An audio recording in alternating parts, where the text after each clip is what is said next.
And welcome to episode 218 of the Podlie podcast. We are back. We were away last Saturday. Good morning, Jamie. And I have to. It's raining. It's raining in the podcast studio. I don't know if you can see that rain coming down, but there's a leak in this roof. It's going to get a little wet in here, guys. So get your umbrella. But anyway, last Saturday we missed. But I only know I brought my umbrella. That was because I was out. I was in Vegas the week before. Got back on the Friday night, and then had to be in a parade on the Saturday morning in the pouring rain for 2 hours. So I walked in pouring rain for some hours. I had rain gear on, so that was good. But yeah, it was a little wet and a little chilly. Coming back from 43-degree weather all week to like it was 10 or 11-degree weather here. It was like coming. And I didn't bring a jacket. Welcome to winter. Did not bring a jacket to Vegas, of course. So getting off the plane on that Friday evening and walking out to my ride felt a little chilly. A little nippy, I'd say. Yeah, a little nippy. So anyway, that's why we weren't here last week. So here we are back this week. And of course, this is Paul's last Saturday with us as he's going to be taking off to Alaska on vacation. Who sings the song Going to Alaska? Is it Hank Snow? That's a good question. We would have to have our producer Google that I'm going to Alaska. Because I'm not sure. I'll go to the chapel. Going to the chapel and gonna get married. Yeah. Over my dead body again. That's your musical interlude. Going to Alaska. Johnny Horton? Is that a Johnny Horton track? In 1814. That's the one I remember as a kid. Yeah. And Battle of New Orleans. Battle of New Orleans. I didn't know that was a Johnny Horton track. Good morning, Leslie Ann. Yeah. Morning, all. You're only going to be, where's your commitment, Leslie Ann? What do you mean you're only going to be here for a little bit? Unbelievable. Hello. Hi, all. To Kathy. Is that right? This is really funny because what happens is everybody says good morning, and then people in the chat also say good morning to people in the chat. So I love that, you guys. It's a community. It's pretty cool. Jamie goes, hello, people, and then she says hello to her mom who's on the chat. So yeah. I think that's great. And so is Johnny Horton related to Tim Horton at all? Could be. You never know. You never know. So anyway, having said all of that, we're kind of winging it here this morning. How was your guys' week other than all the rain that we've had? I went golfing this past week on the Wednesday as well. Did you really? But that was the only day without rain. That was the day the course opened, and I was playing in the Shore Park Chamber of Commerce golf tournament, and we weren't sure it was even going to happen. They had to wait until the Tuesday to know if the course was going to be ready for us. So the course was ready. And it was at Broadmoor? Broadmoor, yeah. So some of the fairways and stuff still were a little damp and soggy. The greens were pretty good. The cart tracks, though, for driving the golf cart are somewhere real pulled up with mud and water. So you kind of had to four-wheel drive through those. Otherwise, it wasn't bad. And it's funny, too, because yesterday, me and Han tried to go to the driving range at Mill Woods Golf Course. We couldn't even get into the course. They had it cordoned off because it was like the whole entrance was pooled in water. So we couldn't go golfing at all yesterday. So yeah, I heard a lot of the golf courses are again, of course, closed today and may not open until mid next week again. So anyway, having said that, how was the week there, Mr. Cliff? Well, it rained a lot. Well, it was wet. Well, it was just around the wet. Yeah, then I was hoping that maybe just some fertilizer, but it never happened. Nothing's happening. Nothing happened, man. Nothing has sprouted. I was in the rain, and I let myself. Some people see. One of my favorite expressions is, some people get wet and some people feel the rain. Right? I'm the type of person that feels the rain. Yeah. Didn't help me though, except for your glasses. I'm a person who wears glasses in the rain too. So if this rain continues the whole show like this, it's going to be a little damp. Okay, but I was just saying that when I walked in here, like I'm the hatless person here, and I'm like, that's the only downside of having glasses and no hat in the rain, because you come in and your glasses are full of raindrops. Yes, they are. Raindrops keep falling on me. What about you, Paul? Were you just getting ready, like planning for your big vacation here? No, I'm starting this week. Well, I'm continuing this week. I'm doing, travel insurance and stuff like that. So just lots of organizing. I was saying to you guys this morning, what the hell do I do with 15,000 photos from my camera? So I'm trying to empty my camera. You're also talking about you have a big RV. My folks, 32 feet. Right. 32 so feet. You get to drive that at some point. Yeah. So is that like the vacation movies with Chevy Chase? Like, Oh, baby, or Robin Williams RV. Yep. Are you gonna like gun that thing? No. To see how fast you can get it to go on the No, highway. no. His mom and dad are in the back screaming. No. Because stop." we're He's also got the- towing, right? We're he's also got going to pedal tow the the. metal. No. We're going to be no. But Honestly though, how fast? If you were, how fast could you get that thing going? I don't know. Like, what would its top speed be on the highway? Him on home flying down the Oh, highway. that's a Out little of the way. scary, dudes. I don't Paul's know. there at the front. Let's go. Don't threaten me. Get out That'd of be my fun. way. That'd be fun. I don't know. No idea. Maybe 130, 120. I don't know. The food and everything's flying out of the cupboards. In the I don't know. It's a back. Greyhound bus. How fast does a Greyhound bus go? I don't know. I don't know. It's I don't know. Is it fun to 120. drive though? Very smooth, you guys. Is the Very steering wheel smooth. horizontal? Like, do you drive like this? No, it's not. No. Shoot, no. It's Oh, you drive normal. like this, It's okay. regular. Yeah, It's because regular. some of the things like the horizontal. Yeah, is no. regular. And Yeah, do you have no, like it's not. the cameras and stuff around? Like can you No see- cameras. No cameras. No cameras. It's a 20. I don't know. I should ask my dad. I think it's a 2014 or 2010, something like Oh, that. So okay. no. But yeah, it's gonna be a lot of fun. Like my dad, we're gonna do 50-50 driving. Like we plan this out. It's gonna be about 1,800 kilometers in 3 weeks, That's right? crazy. So yeah, and we've got a lot of long days.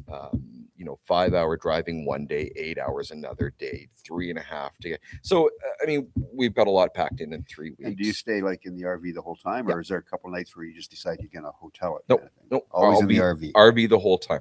Yeah. The whole time RV, and we're bringing a tent. Oh, So nice. we're bringing a tent, right? So yeah, 100%. It's going to be a lot of fun. It's going to be very interesting because in Alaska, I mean, there's no night. Yeah, there's at no this night. time of year. Yeah. So I mean, that's going to be really interesting. I don't know if that's going to be much of an adjustment or anything. I'm sure it will be. Land of the midnight sun. eh? But that's exactly right. So it's going to be a lot of fun. Yeah, I'm really looking forward to it. We've got itineraries planned out and bucket list things to do, and yeah, it's gonna be a lot of fun. I'm really looking forward to it. I'm trying to hit every province and territory in the country. So I have we're hitting Yukon. We're gonna be spending some time in Yukon. We are not hitting NWT. So that's one of the territories that I'm gonna miss and still going to have to go to in the future. And then I just have Newfoundland to go to, and then I'm done for Canada. So I'm really excited about it. This is a Nice. bucket list one for me. Yeah, for sure. I've been to Yellowknife. Actually, it was only a day trip. Yeah. Flew in the morning and flew out in the evening. Yeah. For work. But I had time in the afternoon. Actually, I was there with one of my designers to actually walk around the city of Yeah. Yellowknife, which was Yeah. kind of cool. Nice. They got huge black flies there, let me tell you. But anyway, I don't know why that is, but the flies there were horrible. But having said that, it was neat to be able to at least walk around and see it, and flying in, kind of seeing what it looks like from the air and stuff. Yeah. That was all. Well, and that's kinda what cool. we've fit into our itinerary. Like we've fit in 2 days in Skagway. We Yeah. fit in 2 days in Anchorage. We fit in. I mean, we're going to do the sourdough cocktail in Yeah. Dawson City. My dad Big and I. killing That's on there. our bucket list. Nice. In at the I can't remember the name of the hotel, but yeah. I mean, so we're gonna actually spend some time, and we're gonna feel the city, and we're gonna feel. And if you I'm go to looking forward Newfoundland, you got to get screeched. You got to screech. You got to screech up. Yeah. You got to screech up. I really want to hit Newfoundland one year. So trip. Alaska is a lot different, of course, than Vegas, where I just was for the past week. Less black flies in Vegas.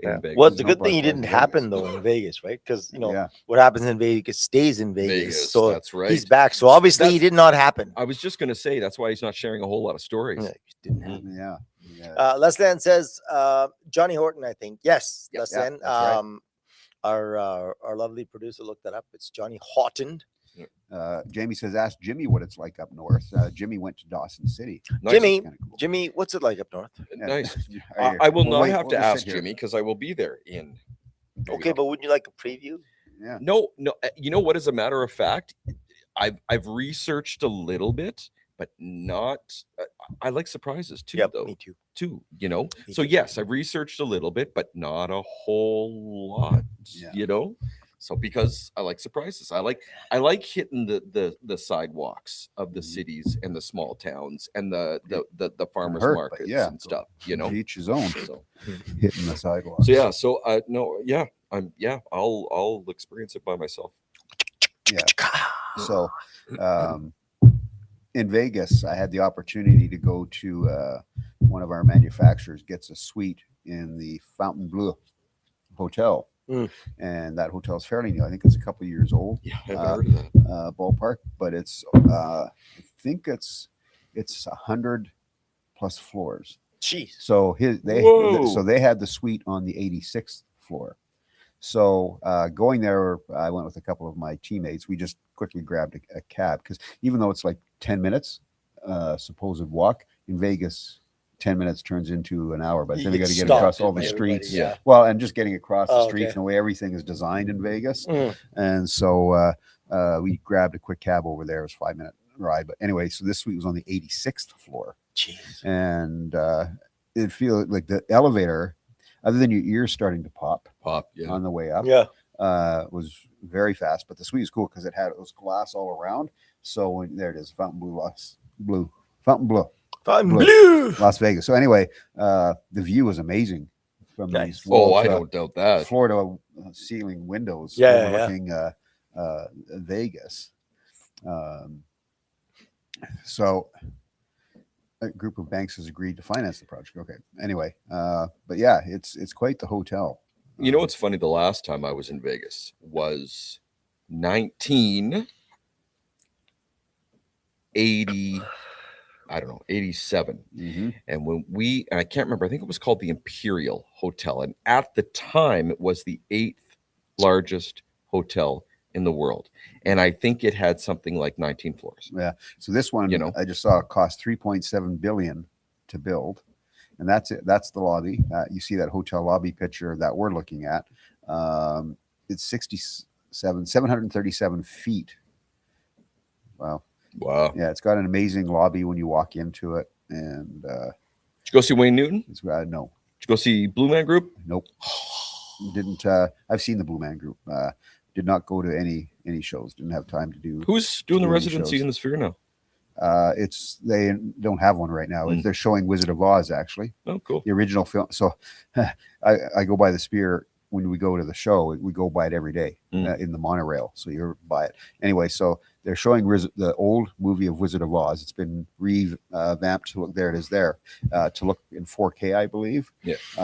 And so outside the Sphere, they've got these big, huge ruby red slippers and legs sticking outside on the ground on the Sphere right now. Very cool. I actually almost thought about going on the Monday. I was checking tickets, but then ended up having other plans come up on the Monday evening, so I didn't go because I still have not been inside the Sphere. There's multiple residencies coming though. Metallica's coming, and quite a few different bands will be playing there in the next while. Eagles, Kenny Chesney. There you go. There's a list of some of the bands Eagles that will be Sphere. That'd be fun. That would be playing there. There's the Metallica shows that are be coming up in October. No, they're all sold out. For the heck of it, I just looked to see. No, there's not a seat to be had. How much tickets? We're looking right now if there's any. Then maybe some people have some resale here. They're not cheap. I don't doubt that. Yeah, not cheap. Oh, wild. Yeah. So anyway, very interesting building. I'd love to see the inside. You can do tours and things like that. Obviously, there's a cost to that, but something to check out for sure if you ever happen to go to Las Vegas for any reason. But yeah, anyway, so having done all of that, with all of this rain and moisture, which is of course causing havoc for the farmers. As we know, I heard a farmer talking the other day. Before it was we need moisture because our crops are struggling. Now they've got so much their crops are dying. Here's my question: when are the farmers happy?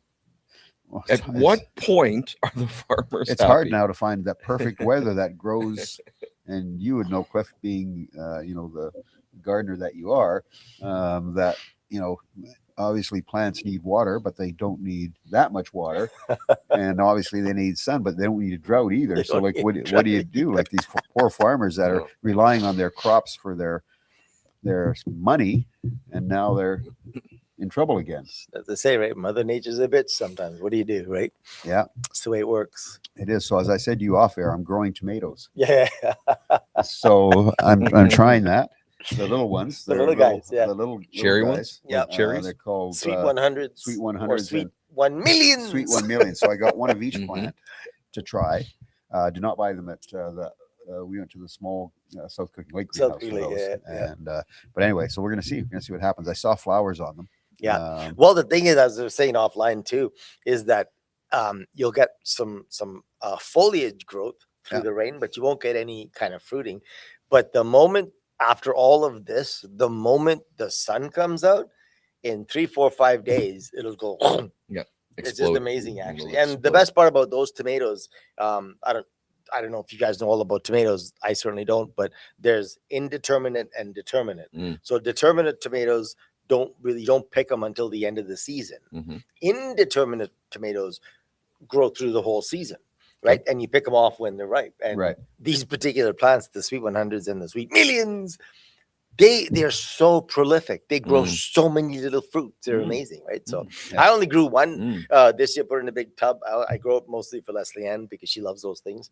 I like them too, but I don't go crazy about them. She loves them on her salads and stuff. Yeah. So you're gonna love them, Bill. Chai would have to stay away from them, obviously, of course, because Chai is allergic. Yeah. But yeah, they're definitely something fun to grow. That's excellent. So I just want to say a quick hi to Laura. Hi, Laura. She was in Vegas in 1995. She said Vegas! she's mostly listening today. That's great. But anyway, so our little podcast studio here is at the Briar Patch Cottage. That's where we shoot. So you haven't seen it yet, but in our back big play area, we have a garden that's set up. Oh, did you? I have not seen So it. parents have come in to take care of it. So there's plants growing. There's tomato plants. Oh, there nice. now. Very cool. So they got it all cleaned up, and they've got all these plants in there that Geez, gonna that's be exciting. monitoring, so the kids can go in at times and water and stuff as well. Obviously, Oh, we don't nice. need it That's now. so great. Steal some fruit. So Produce, whatever they're you call growing a few things in there, so we'll see how that all goes. Nice. And I noticed it's now stopped raining in the studio finally. Yeah. So, yeah. So what do you guys think? What do you think of all this? This rain, it canceled a local music festival had to cancel a day. Beaumont Music Festival Beaumont had to cancel their Saturday, and I think it's just. I made a comment. Venezuela had a huge earthquake yesterday. Earthquake, couple of them. Yeah. Couple of them. I made a comment just as this morning off air. I love the rain. I really enjoy the rain. It calms me. It's I really enjoy the rain. But so I'm really liking this weather this last 3 weeks or however. However, I just you don't think about the farmers, and you don't think about the flooded basements that people are dealing with ad nauseum. You don't think about the closed roads that have had to happen in and around the city, so apologies, and my heart goes out to you guys who are actually dealing with it. But personally, I really like it. Like I like the cool breeze and the fresh air, but my heart goes out to the people that are really dealing with it. It's such a swing, right? Because this past Wednesday, as I said, we were playing in that golf tournament, and it was plus, by the time we kind of wrapped up, I think it was around 26 degrees in the afternoon. So it was hot yesterday. Breezy, warm, sunny golf day, where the days before it had been pouring buckets. So it's just such a swing back and forth. Well, the thing is, anybody who got flooded last time, they're in trouble again. They're in trouble again. Yeah. I mean, like I have a few people on my Facebook page that I saw, being flooded, and like there's nothing to do about it. I mean, just the way it is, right? That's my kids. Like my boys are in finals. They're in the gold medal game for their baseball, and then my daughter is in city finals for soccer. They don't know when they're going to be played. I mean, they don't know when it's going to be played. Well, they have to keep the fields closed because they're so saturated. Fields are all closed. They have no date for the gold medal game and the start of the city finals. They just everything's so wet, So makes it difficult to know when you can do anything now. And we of course have our music festival coming up here in a couple of weeks. Yeah, how do you guys feel? Are you guys cautiously optimistic, or? I think we're optimistic. Where's your head at with this? So we'll push forth, and our long-term forecast has said it's supposed to be a warm weekend, but as we've talked, our weather seems to change every 5 minutes here. So this rain we're having now, who knows? Geez, do you remember that deluge that you guys had in, what was it, 2019, 2020? Just before Captain Tractor actually came on, it poured buckets. Yeah. So, but we, we'll look at it. We'll take it as it comes, kind of thing. That's all we can. That's all we can do at this point. Here's the thing, guys. For those of you that are looking to join everybody at the Ravenwood, don't let this weather, allow you to make a decision either way. Get your tickets. Continue to get your tickets. Tickets are selling very well, so make that part of your summer plans because it is going to be a heck of a time. I'm really sad. I'm sad. I'm not there. I think this is the first time in 6 years I'm not there. I think I'm sad. I'm sad. Get your tickets, guys. And you're gonna miss the new Ravenade, the honey Ravenade. Yeah. Do you remember what happened to me with the Ravenade a couple of years ago? This would have been worse because it's honey. Well, if we're gonna, Haley, I love you, by the way. yeah, Haley, I love you. I don't know. I don't think you're watching right now, Haley. But if you were, I'm gonna be talking to you because we're gonna see if there's a possibility that Cliff and I can get you on next week so we can talk about the Ravenade drinks on the show and just do some testing to make sure that they're ready for the Ravenade Music Festival. Yeah, and I'll get a designated driver. Yeah, not Leslie Yeah. Ann. Yeah. Not Leslie Ann, because Leslie Ann. Leslie Ann will already be into it. Exactly. So, no, yeah, exactly. no, no. yeah. But We- Leslie Ann, what? You want me to drive? We want a designated driver, not a dehydrated driver. Yeah. A DD does not stand for dehydrated driver; it stands for designated Yeah. driver. Right. That's right. So we That's right. would have to ensure that Leslie Ann stays hydrated. You know, and speaking of drivers, I had the most fun Uber driver from the hotel to the airport. He was in an Vegas. uber fun Uber He was driver. an Uber fun Uber driver, and he was driving a Tesla, and so we get on, and he said, "Oh, you're going to WestJet?" I said, "Yeah." He said, "Oh, you're from Canada?" And I said, "Yeah." And he goes, "Are you from Toronto?" I Of said, course. "No." And so then the conversation ends. no, Center of the no. world. So I explained to him where I'm from. He goes, "Oh, that's cool." So as he's driving, he's pulling up the map on his big Tesla screen, and he's pulling up Alberta, and he's pulling up Edmonton. He goes, "Oh, there you are. So that's where you're from." I said, "Yeah, Oh, that's cool. That's where we're from." He said, "That's really cool." And so we got chatting away, and then he started getting into.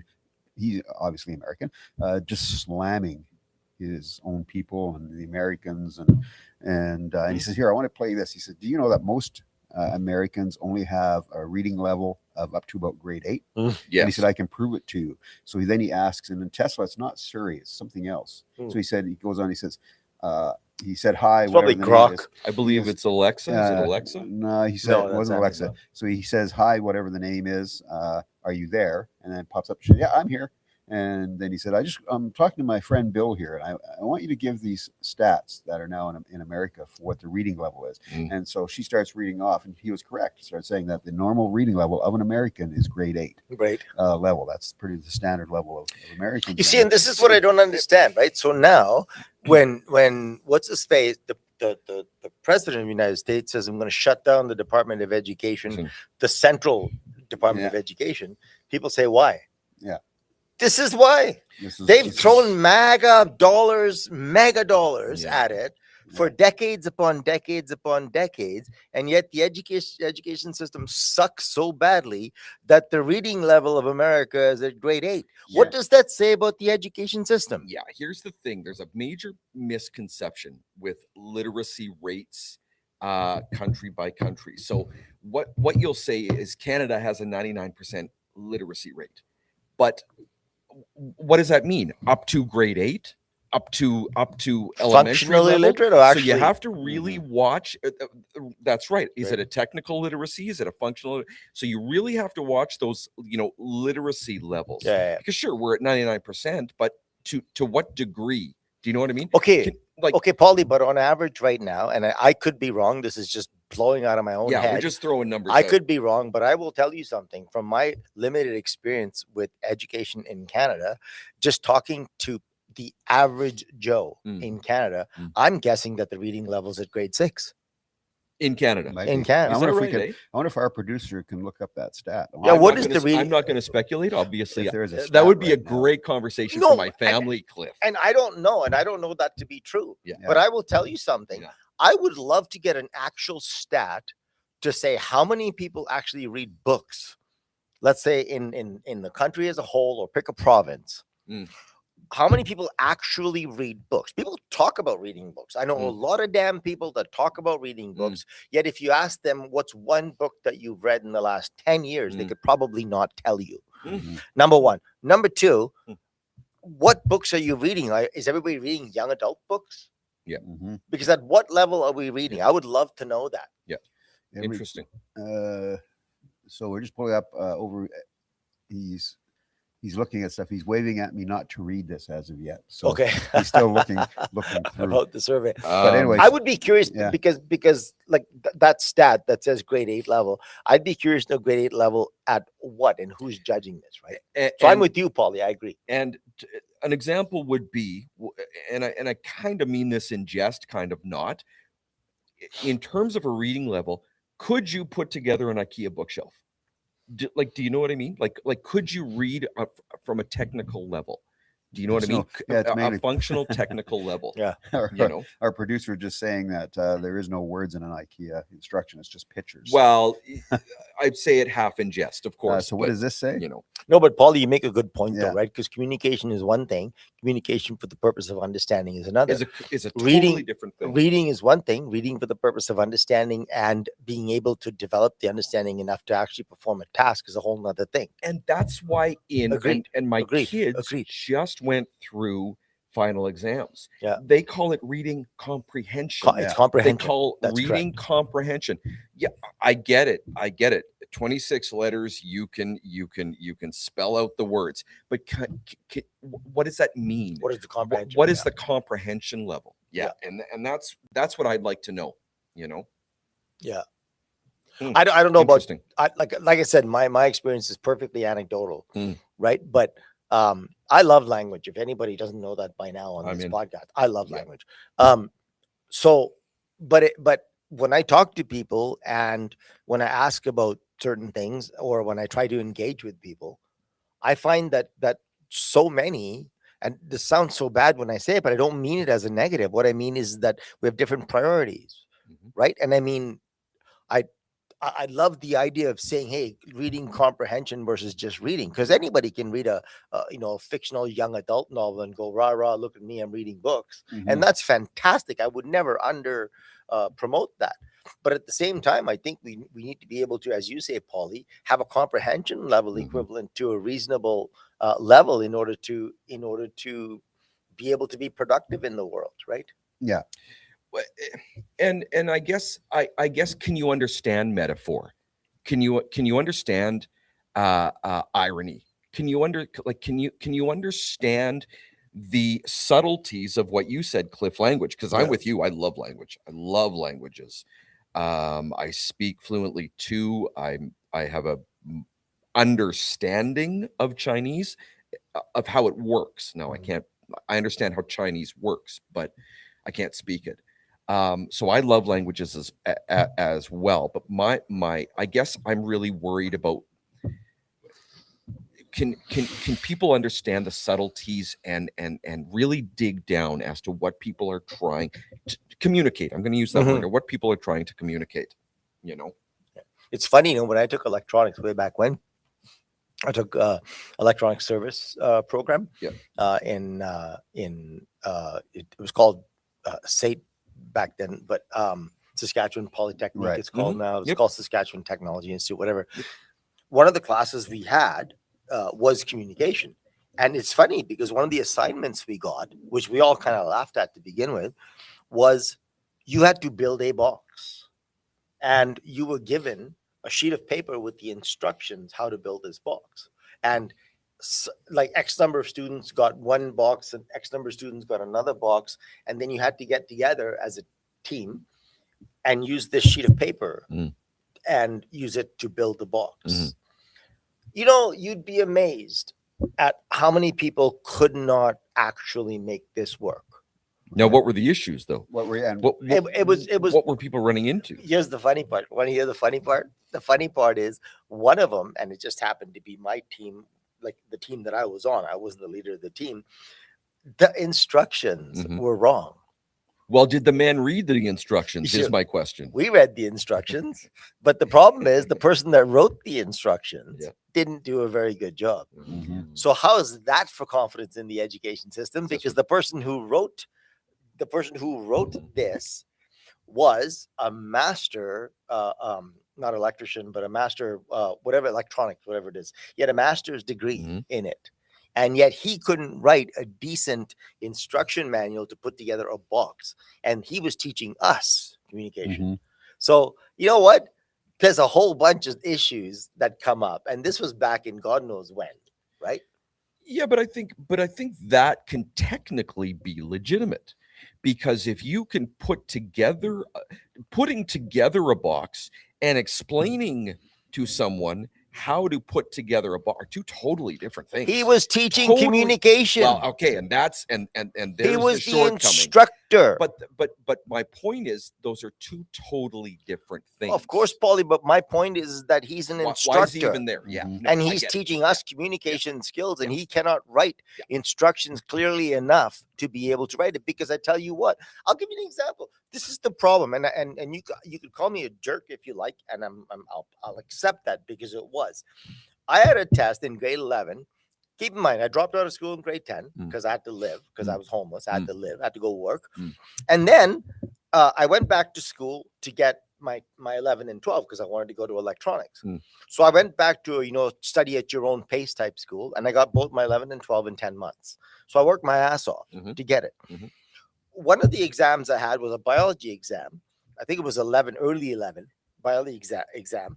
And it was a really nice exam, put together really well. And one of the questions, back in the old days when you had a paper exam, Mhm. if it was a question that needed a long explanation, they would give you a lot of room on the exam. I Right. remember that. Right. Okay. So one of the questions of the exam, I was late. I was having trouble with it, even though I was graduating with great marks. But I was having trouble with this particular. Who knows? Maybe I had too much beer the night before. I don't know.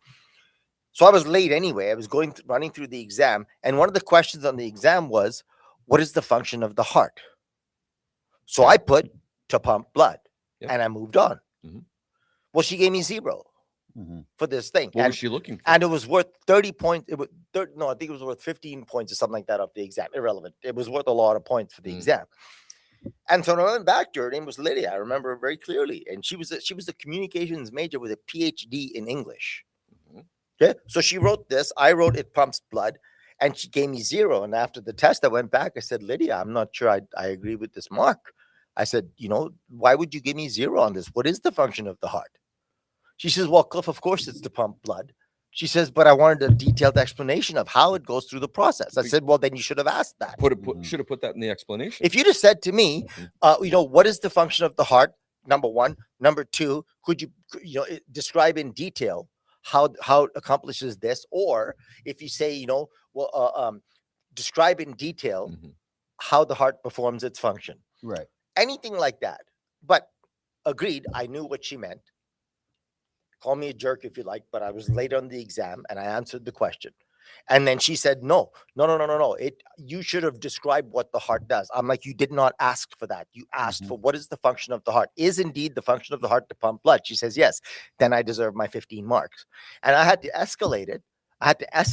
In order to get my marks. And I finally did get my full 15 marks and passed the class with flying colors. Okay. But I had to fight for it. Yeah.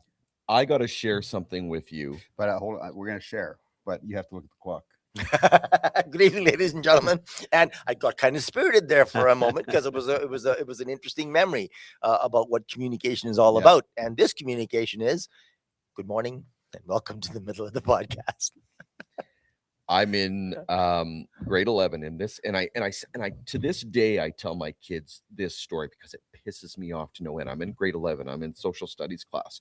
The task was, I can't remember. We do a bunch of countries. Mine was South Africa. So I wrote on apartheid. Now I wrote the I wrote the ins and outs at a grade 11 level, and I don't remember any. Don't ask me about apartheid, but the ins and outs of apartheid. But I did not use the word apartheid in my whatever one-page, essay, two-page essay, whatever. Right? I did not use I used people are going through this, and the whites are going through this, and the indigenous are going through this. I got a really low grade. I got a really, really low grade. Now, I did not challenge the teacher, and it pisses me off to this day, 2026, because I got a really low grade. Had I challenged the teacher, and this is what I teach my kids now, guys, if you don't agree with it, you go talk to the teacher. Because I was giving points of exactly what apartheid is. And the argument of the teacher was, you didn't talk about apartheid. But yes, I did, because this is the point of apartheid.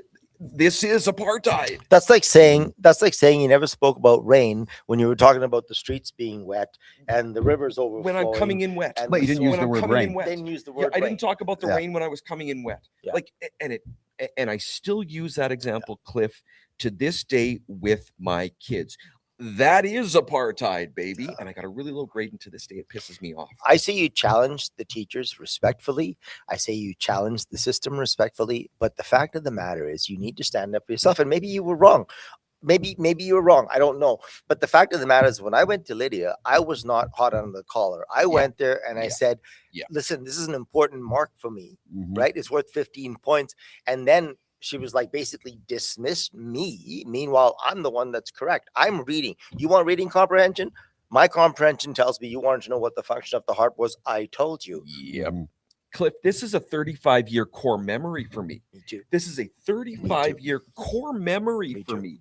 And it still upsets me that I didn't challenge my grade 11 teacher. And I'm right. Yeah. I'm right. So, and you know what's really funny? We have a teacher behind the camera that should be on this this conversation. But I digress. Yeah, it still really makes me upset. And you do it respectfully, Cliff. You do it respectfully. And the fact of the matter is, if you expect good communication from me as a student, then I expect good communication from you as an instructor. This is not a high expectation. Right? Be clear. If you want clarity, be clear. That's not much to ask. Yeah, no, for sure.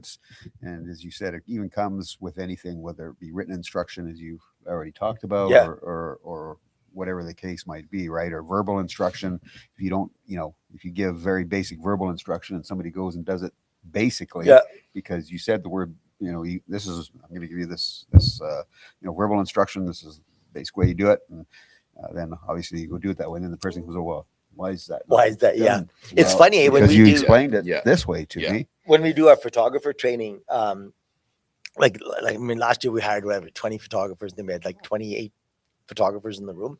And we do this team building exercise where we set up some chairs and people sit back to back. One person has a pen and a pad, and the other person has a picture given to them. And they have to describe the picture, and the other person has to. That's cool. Yeah, they have to draw the picture based on the description that their teammate gave them.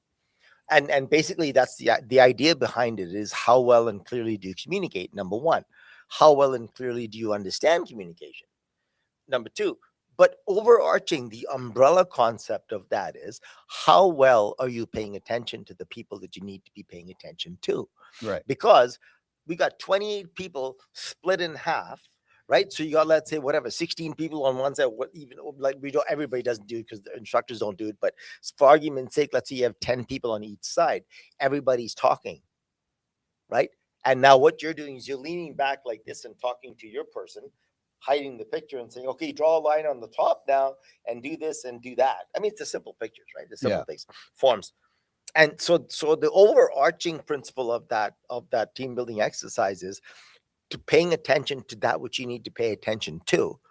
And then on under the umbrella of that is listening skills and communication skills. You know, it's very interesting. And as soon as you told us that story, Cliff, I thought right back to communication and and mostly Asian languages, Chinese, Japanese, because there's accents. There's 4 accents in China. I've been told there's 8 different accents in Japanese. I don't know that, but I know there's 4. There's and in Chinese.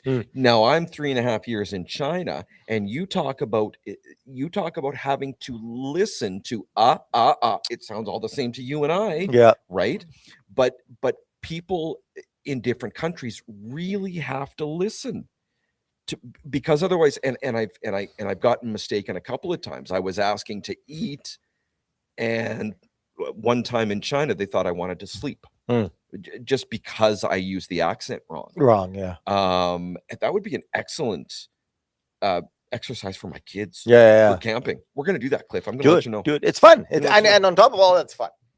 I think that's a really cool, because you really have to listen to the subtleties of communication. Yes. Now we're lucky in English because we don't technically have accents. We have irony, we have sarcasm, and you can hear that in our voice. Yeah. But that's usually that's an emotional reaction. We I have think, desert mostly. and dessert. That's that's true. That's a whole other topic. But yeah.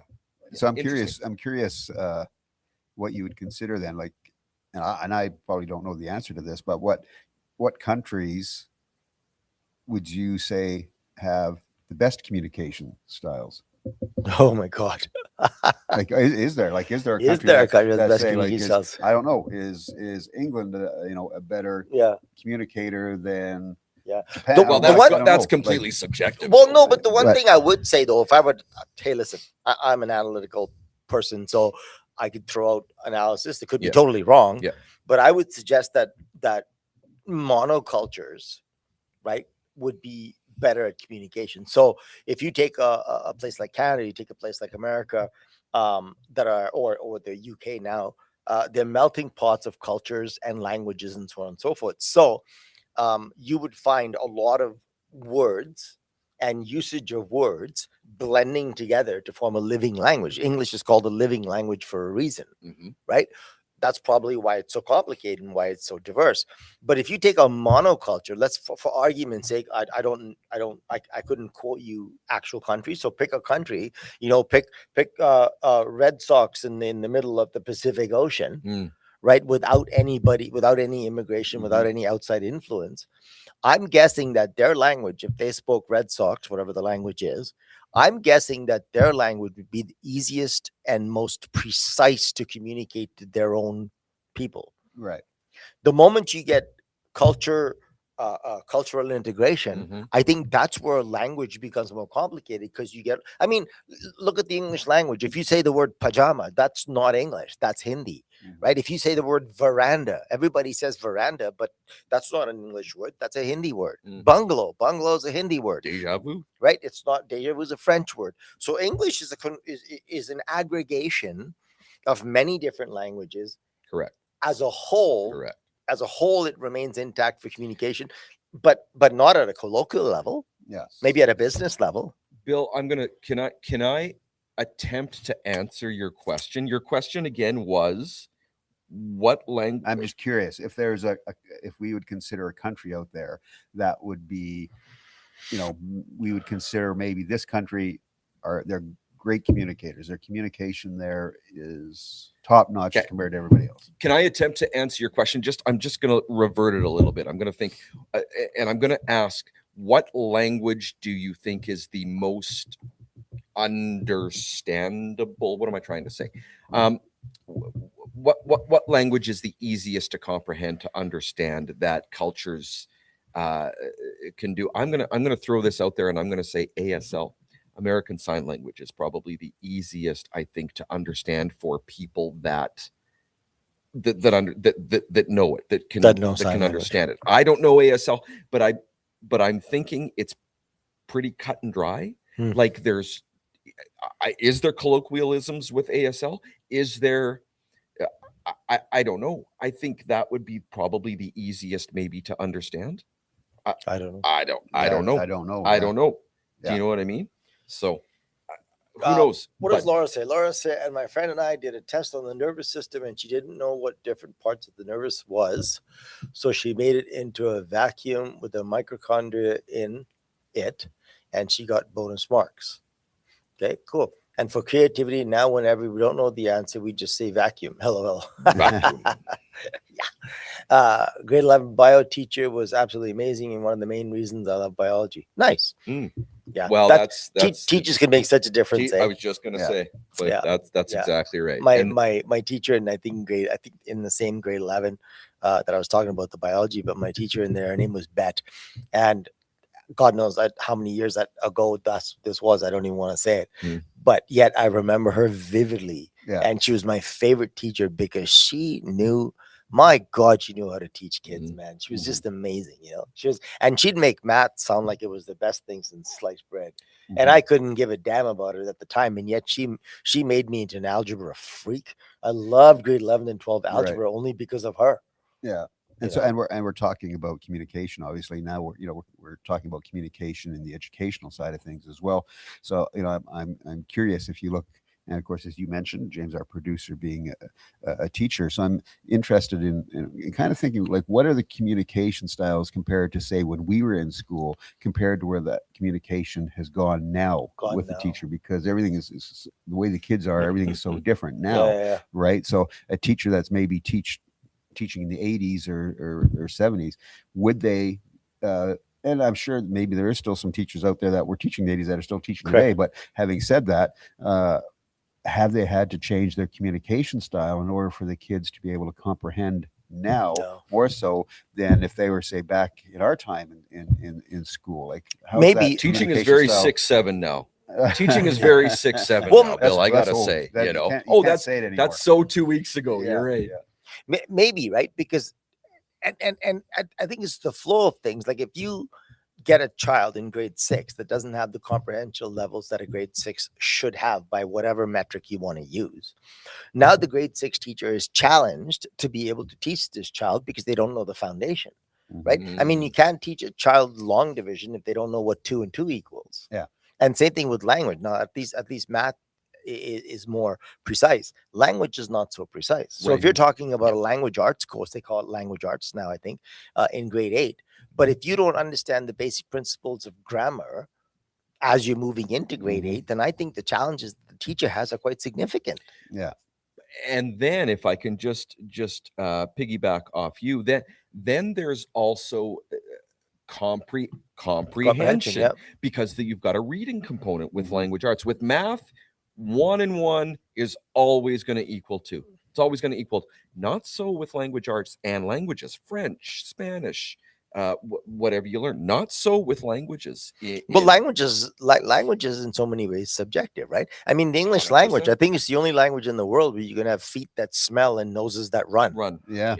Right. Where I are they mean, running? Drive in a parkway, park in a driveway. Yeah. Right. And I mean, go ahead, back up. You know, I mean, what the heck is a raspberry? It's ridiculous, right? So I think, and the other point, Bill, that I think is salient to this discussion is that I think the students themselves, I think the culture of what it means to be a student has changed significantly since I was a student. Right. You know, when I was a student, and my favorite teacher, Bet, God bless her if she's still alive, but when she spoke, we all listened. We were taught to respect the people in authority. We were taught to give them the respect that they deserved in order to sit and listen and learn from them. I don't know that that's always the case now. I mean, I don't know that that's not always the case, but I don't know that that's always the case now. I could be wrong.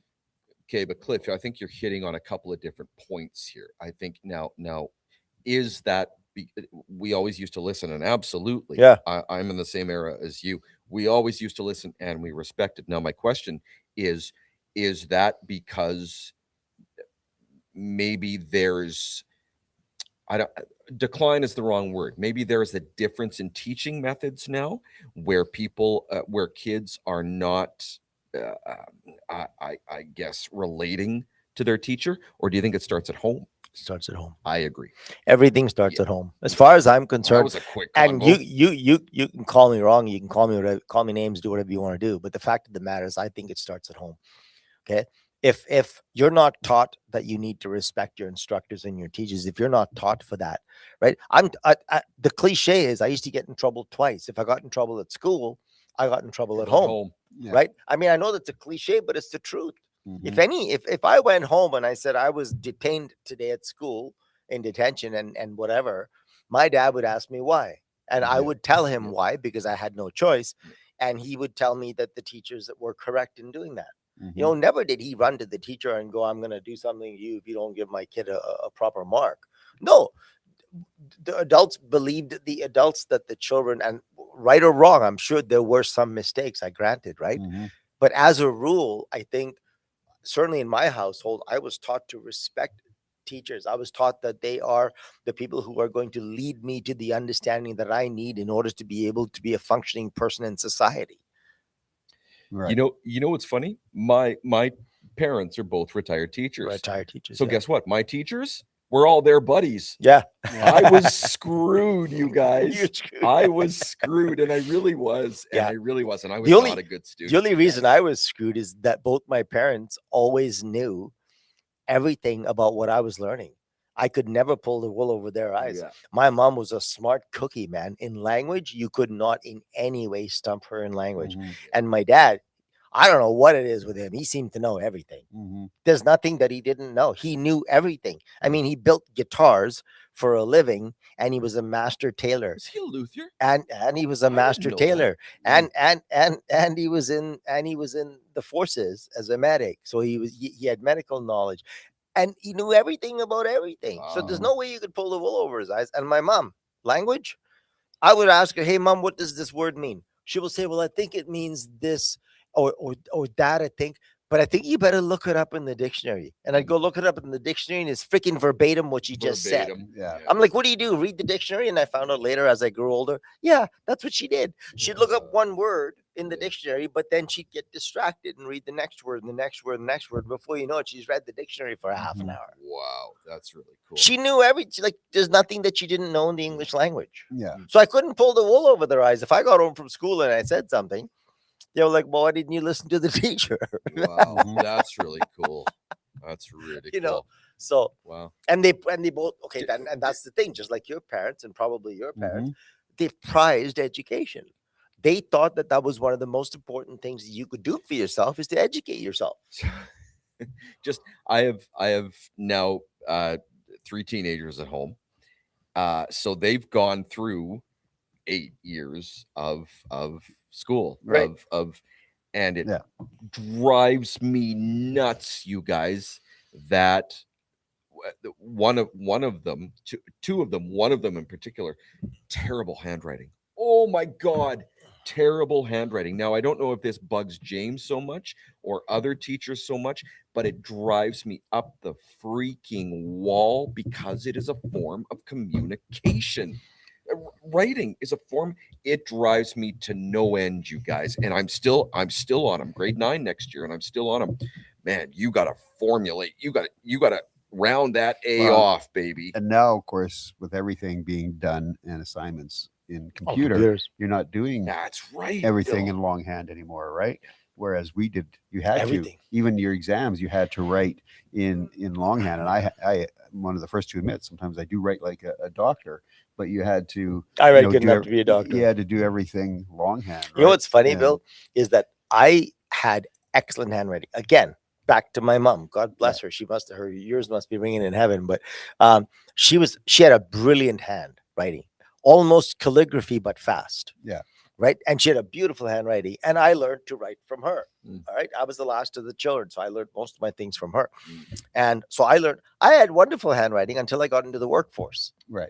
Because then I got into the workforce. And what happened? Productivity, baby. Well, it got so yeah, but- fast that all of a sudden, Yeah. I would write down addresses on the phone because I was doing house call, like service calls, Sure. and I'd write down addresses, and it's basically Yeah. blah line and blah blah. Yeah. And then I couldn't barely read it. Yeah. Yeah. But then the faster you have to write, the worse you get. And Mm, That's now, right. when I sit down to write, I swear my brain doesn't know how to slow down. Yeah. Yeah. You know. Yeah. So cursive. I think there is something really, really, truly significant and what is missing in our society. Just imagine the amount of cognitive processing one has to go through in order to take in information and then operate the appropriate micro muscles and micro movements to be able to write in cursive. Mm. I think that's a tremendous amount of cognitive function Mhm. that we're losing and fine motor skills that we're losing. Well, we've talked about this before on air. They don't teach cursive anymore. Correct. They do not teach cursive in class Yeah. anymore. And I think that's a detriment to our I agree. society. I really I do. agree with you. And I I'm not agree. trying to just be old school about that. I'm I talking agree. about the physical. yeah. and it affects everything, right? Because I Everything. was just going to say, because now, of course, your computer also has spell check and everything. Mhm. So if you're writing this report, you're if you're doing it in cursive or whatever, Yeah. and you realize you've made then you have to figure out, okay, I spelled that word wrong. Now I have to figure out Correct. what is the correct spelling What of is that the word. correct spelling? But I don't need to do that on computer anymore because it's Right. going to tell me red underlines. Well, Yeah. that's wrong. So I just right click and fixes And it. it So I fixes don't it. have to. I don't have Bill, to think about it. Right. That is such a brilliant point, because that is one of the reasons why I think our communication is getting so terrible if we don't use the computer, because kids don't know how to spell, they don't know how to sound things out. Mhm. And I think that's a huge point right now, because you talk about communication. If you can't spell, you can't read. Yeah. So it's let's circle back to what we talked about 35 minutes ago. The Yeah. literacy rate. right. There we go. Right. So if you're writing, as Bill, like what you Mhm. pointed out, it's such a great point, because when you're writing and you spell Athabasca, or you spell the weather, weather WEA versus Spell W Wasetna. Anybody Yeah. spell Wasetna? versus versus WH Yeah. weather. When you spell that, even if you spell it wrong, like if you're talking about the rain and you spell it WHETHER, Yep. what happens is the computer flags it, the AI flags it, and says you probably mean WEATHER. So now you've been corrected. That's Yeah. great. That's fantastic, right? Now, in writing, you've been corrected. Mhm. What happens when you're reading? Reading. That's right. You got no little red marks on the book telling you you're reading it wrong. You guys, no joke. I had this conversation last night. My son sent me a text. Used the wrong two and two. Right, two, Yeah. and two. And my daughter, right, who was right beside me, I said Han used the wrong two, and I just ha ha ha, right, but he used the wrong two, and again pisses me off, Yeah. So Yeah, and that's the thing, when we can correct the writing now, and that's such a significant point, Mhm. Bill, because yes, you can correct the writing, Yeah. but open a book and when you read it, That's right? right. Where does that, if you don't know weather versus weather, Yeah. when you're reading it, if you don't know, Yeah. desert versus dessert, Yeah. right? And I mean, right now, people, what's the first thing you say about a certain island, Paul? A desert. De- a deserted A deserted island. deserted. Right. So I what? love my creme brulee. Correct. You say desert island, but you know what people say? Yeah. On a desert island. Yeah. What the hell Yeah. is a desert island? Desert Yeah. island. Yeah. Is it an island Is full it of a- sand? Yeah. I Or is it like a really sweet treat That's island? exactly Like right. what is it? Yeah, People I say don't- desert island. Yeah. Right. I If don't- you did that on AI and you're writing, it would correct you. Yes. Otherwise, you don't know. Otherwise, you wouldn't know. people are just getting and we've talked about this.